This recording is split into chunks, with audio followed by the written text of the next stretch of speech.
July 1st, 1901. On the quiet island of Rugan in northern Germany, the people of Guran live simple, predictable lives. It's the kind of place where everyone knows everyone and nothing ever seems to change until that summer afternoon. 6-year-old Peter Stuber and his 8-year-old brother, Hermann, wander off to play near the woods outside the village. Like they've done many times before, they plan to pick some blackberries to bring back home, but by the time dinner is served by their parents, the boys have still not returned. Their parents search the lanes, the fields, the forest trails, but there's no sign of the boys. So, alongside several neighbors and even a local policeman from their village, they head out with lanterns and torches. When they still fail to find them, they formally report them as missing, and a large group of volunteers gathers to begin searching the area. Everyone is confident the two boys have just wandered off and gotten lost in the dark. Nobody even suggests something worse may have happened to them, but by the next morning it becomes clear that they couldn't have been more wrong. In the nearby forest, a neighbor helping search for the boys stumbles across a scene that's like something straight out of a nightmare. Both boys had been brutally murdered, with their killer dismembering them and leaving a mess of organs and body parts scattered over a 500 area of the forest. Peter's skull had been crushed, his neck had been severed at the spine, his intestines had been pulled out of his stomach, and his heart had been removed.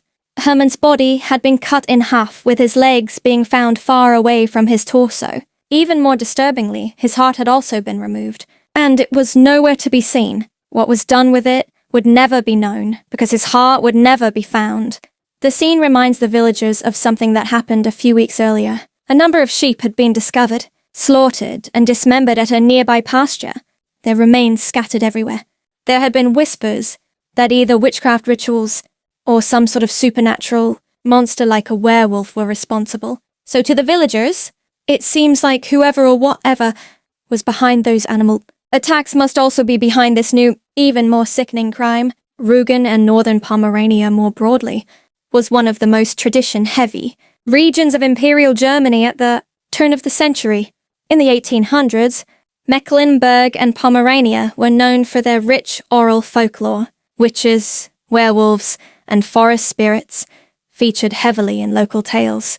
Surviving far longer here than in Germany's more industrialized regions, the area was often described as one of the last strongholds of rural superstition. Even contemporary German newspapers sometimes used the term werewolf murder, werewolf murderer, for extremely brutal killers. So local superstition, after a child murder like this, was commonplace among the villagers. But the police do not take these claims of witches and werewolves seriously. Instead, as they begin investigating who could have done this to the two innocent children, they discover a single witness who claims to have seen the boys chatting with a man on the afternoon that they disappeared, a man that he recognized, a local carpenter called Ludvig Tesno. Finding him on a beach near Binz, investigators question where he was last night, but he calmly tells them he'd been working at home all day and that they have the wrong man. They almost believe him until they begin searching his home and discover something extremely unsettling. In his house, they quickly locate damp clothing that's been recently washed, and it's still covered in dark stains that look unnervingly like blood. They then discover a pair of heavily stained boots that he'd clearly tried and failed to scrub clean too. Ludwig denies that he'd been cleaning off bloodstains. Instead, he tells them that the dark marks are the result of wood, dye and varnish that had splashed on his clothes during his work. Not believing him, the officers arrest him, certain he's their killer. Yet Ludwig seems calm and rational. Could such a man really be responsible for such extreme and gruesome violence? And if he was behind the attack, local residents can't help but question, had they caught a killer? Or had they caught something much, much worse? To find out what really happened, the detectives are forced to seek the assistance of a young scientist whose breakthrough experiments would not only uncover the truth, but would change the course of forensic criminology forever. This isn't just the story of serial killer Ludvig Tesno, the mad carpenter. It's the origin story of modern forensic science itself. This is the story of the Rugan Ripper. After his arrest, Ludwig was initially held in a shed at the Binz fire department, where the police arranged a carriage to transport him to a train station. Along the way, large crowds gathered, wanting vigilante justice for the horrific murders of the Stuber boys, resulting in clashes with the escorting police officers. When they eventually managed to get Ludvig to a prison in Griswold, they began their formal interrogation. Yet as they questioned him, Ludvig remained adamant that they had the wrong man, and that the red stains on his clothes really were from carpenter's varnish. He almost seemed believable, making them question if they'd made a mistake. But then, as they began looking into Ludvig's past, they discovered a chilling revelation that completely changed how they looked at him, because Ludvig wasn't some ordinary workman who'd suddenly snapped. His story went back decades to a childhood marked by violence, poverty and instability, and the more investigators learned about where he came from and what he'd previously been accused of, the clearer it became that the quiet carpenter from Rugan was hiding a dark secret, a dark monster inside of him, the monstrous. Ludvig Tesno was born in February 1872 in the small Prussian village of Scholzenhagen, near Now Szczecin in Poland. His life began under difficult circumstances. He was the illegitimate child of a mother who suffered from epilepsy, and a father known locally for his heavy drinking and his violent temper. Violence, in fact, ran through the family. One of his half-brothers had been imprisoned for manslaughter and later took his own life behind bars. Another relative, potentially his father, though it's a little unclear, was prosecuted for a knife attack after a brawl. When Ludvig's mother later married a man named Friedrich Ludvig Tesno, the child took his stepfather's name, but the marriage was short-lived. Her new husband also drank heavily, and it wasn't long before the home broke apart again. As a young man, Ludvig trained as a carpenter, a common trade in the villages of northern Germany, but his early adulthood was already marked by instability. Police records show he had multiple convictions for theft, burglary, and begging. During this time, he drifted from workshop to workshop, never staying long, taking seasonal work where he could. As the investigators traced his movements through old police files, they began to see a pattern, a trail of petty crimes and unexplained violence that seemed to follow him wherever he went. Within those archives was one case in particular that made their blood run cold. It suggested that the murders on Rugan weren't the first time Ludvig had been suspected of killing children. It might simply have been the first time anyone could prove it, because just 3 years earlier, Ludvig had been the main suspect in an uncannily similar murder investigation, one where 2 young girls were found butchered and dismembered in a forest near Lechting, Music. Very years before the tragedy on Rugan, another small community just outside Osnabrück in northwestern Germany faced a nightmare of its own. On the morning of September 9, 1898, 2 7-year-old girls, Elsa Langemeyer and Hannah-Laura Heidmann, left for school like they did every other day. Yet on this occasion, they never arrived. This prompted a huge search effort spearheaded by their parents. But the 2 girls couldn't be found anywhere in the village. By evening, the search had expanded to the nearby forests, and to the horror of the volunteers, they soon stumbled across the mutilated and dismembered body of Hannah-Laura. Much like the murders of the Stuber brothers, she had been savagely broken and torn apart, and her body pieces were scattered around a vast area. A few hours later, they discovered Elsa's body in the same forest, having suffered the same unimaginable fate. As police began their investigation, interviewing everyone in the village, a witness told them they had seen Ludvig walking out of the forest and into the village on the day the 2 girls were killed. The same witness claimed that Ludvig's clothes looked like they were heavily stained with something dark that resembled blood.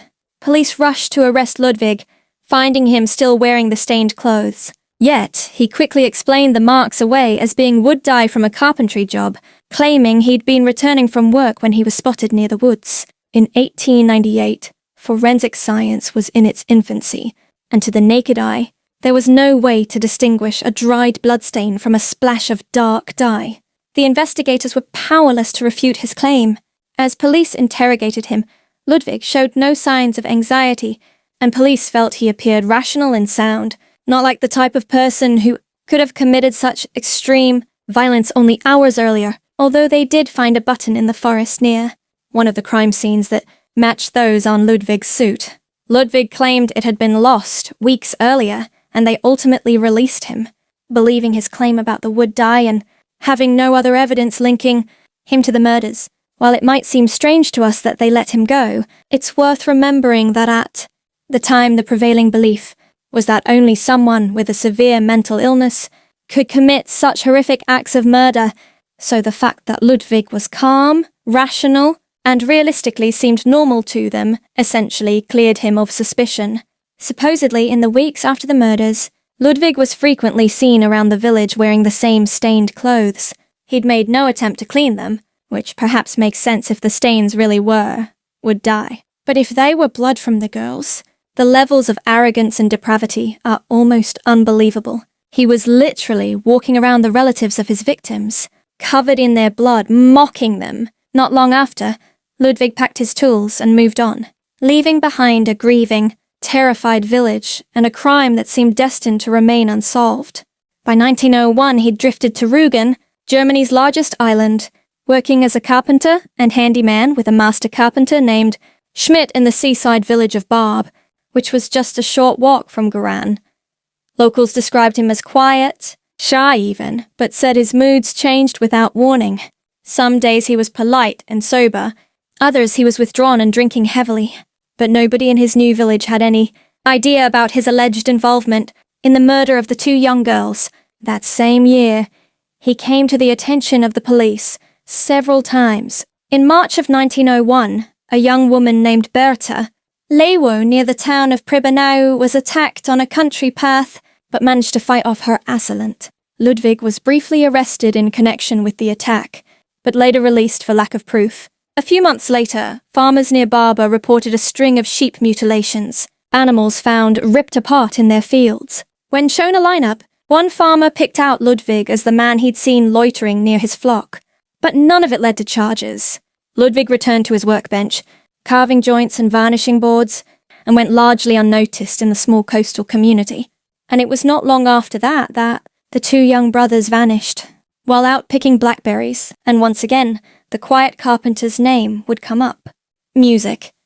With evidence linking him to 2 uncomfortably similar crimes, the police now had no doubt that Ludvig was their killer, but whereas last time, there had been no way to prove that his claims about the stains on his clothes weren't true, this time there was. It had been a real problem for investigators in the past to prove that blood stains belonged to a victim. Without the sort of technology we have nowadays, it wasn't uncommon for killers to claim any stains or blood had come from animals, not humans, the result of cutting up an animal for food, of hunting, of anything but murder, and police had no way to prove otherwise. But that all changed in February 1901, just 5 months before the murder of the 2 brothers, thanks to a scientist at the University of Griffith called Paul Uhlenhuth. Uhlenhuth had developed a test capable of distinguishing between human blood and animal blood, revolutionizing forensic investigations forever. The new test worked through the antigen-antibody reaction by injecting an animal, such as a rabbit, with another animal's blood, such as a human. Their immune systems would produce antibodies against the foreign proteins called precipitants. When blood from this rabbit was then processed into a serum and mixed with diluted human blood, the mixture would visibly clump together. But if it was mixed with any other kind of blood, nothing would happen. The implication was profound. This method could easily differentiate the blood of different species.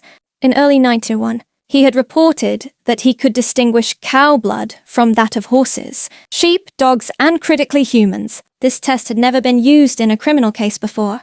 But following discussions between the local prosecutor, Ernst Hubmann, and the examining magistrate, it was decided to enlist Uhlenhuth's expertise to perform forensic analysis on the clothing and footwear recovered from Ludvig's home. Uhlenhuth personally handled the evidence in the testing to see if the stains on Ludvig's clothes were wood, dye, or human blood, with multiple stains across his clothing requiring multiple tests. While he was able to confirm that some of the stains were indeed wood dye, as Ludvig had claimed, the vast majority of them were undeniably human blood. His tests found human blood on 6 different areas of Ludvig's coat, 7 spots on his trousers, 4 locations on his waistcoat, and once on both his cap and his vest.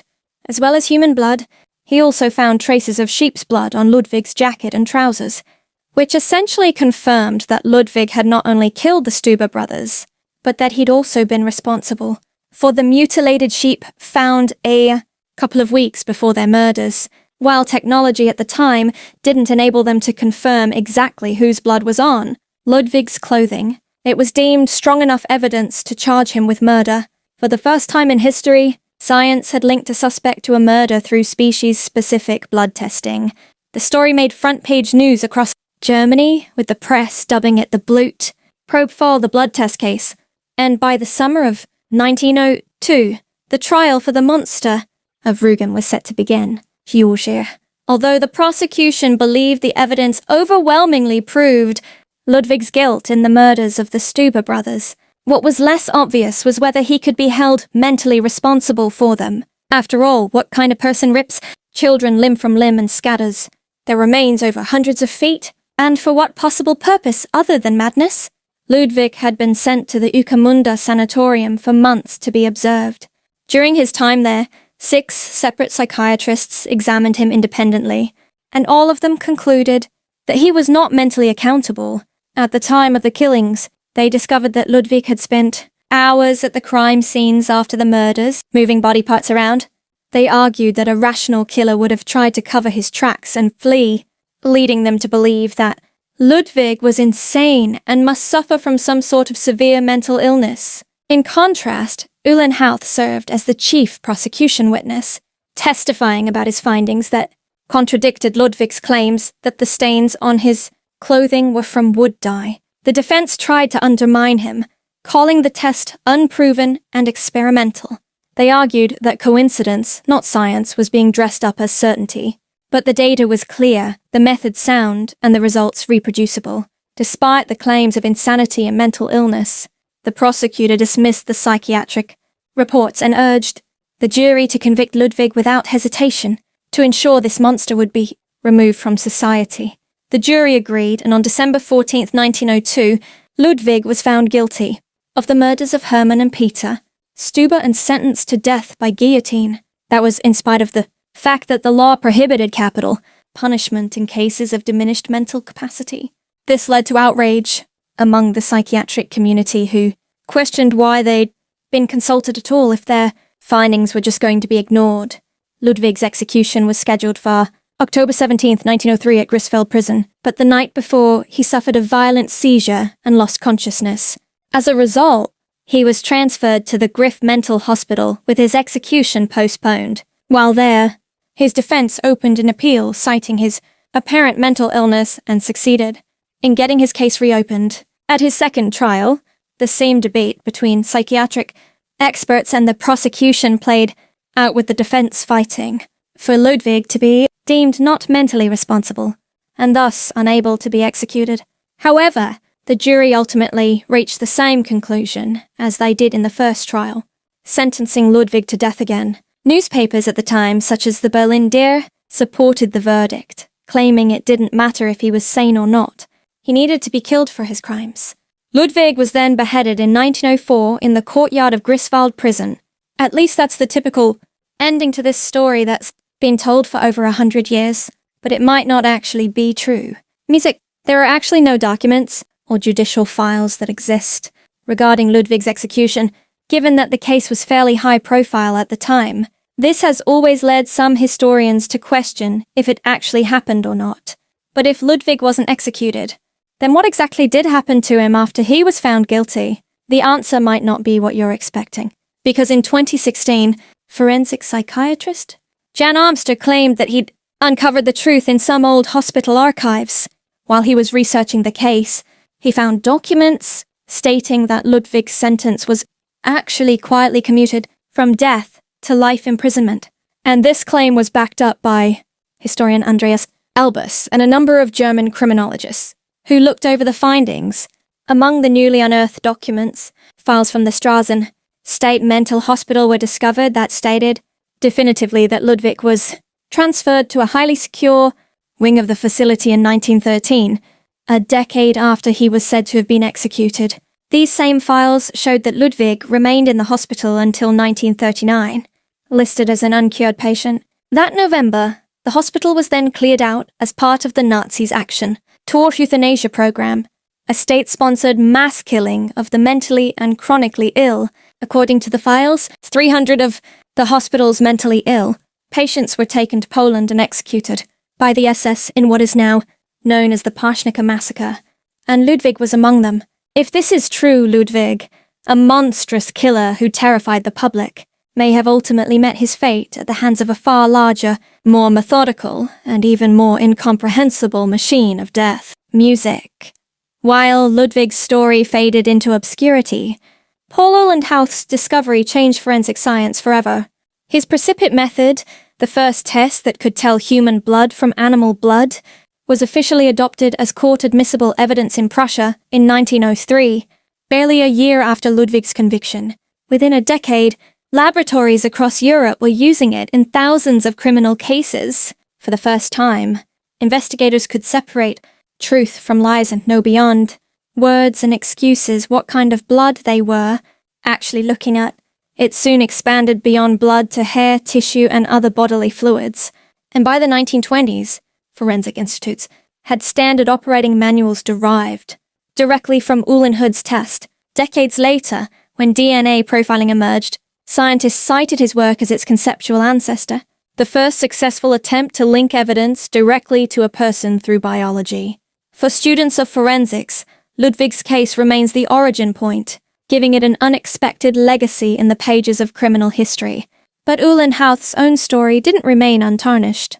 During the Nazi era, he served in the regime's medical administration, helping remove Jewish scientists from their posts and proposing unethical immunization experiments on prisoners. So ultimately, the same mind that used science to advance forensics to help apprehend the guilty later misused it to aid one of history's darkest regimes in abusing and experimenting on the innocent.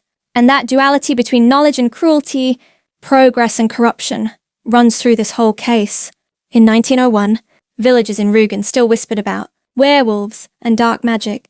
After the Stuber brothers' deaths, the idea that a normal man could dismember animals and children with such savagery felt impossible to them.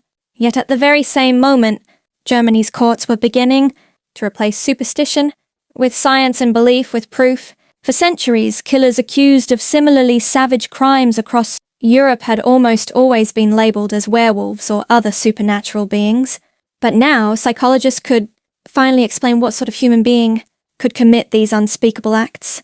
Ludwig's case stands exactly at these various crossroads, when science and medical knowledge, the ability to understand mental illness, to identify a killer by forensic tests, was speaking with authority in court. Yet it was still butting heads with centuries of outdated, superstitious beliefs and misunderstandings about the human mind. In the end, the story of Ludvig Tesno isn't only about a killer. It's about a world on the edge of change, caught between folklore and forensics, between faith and fact.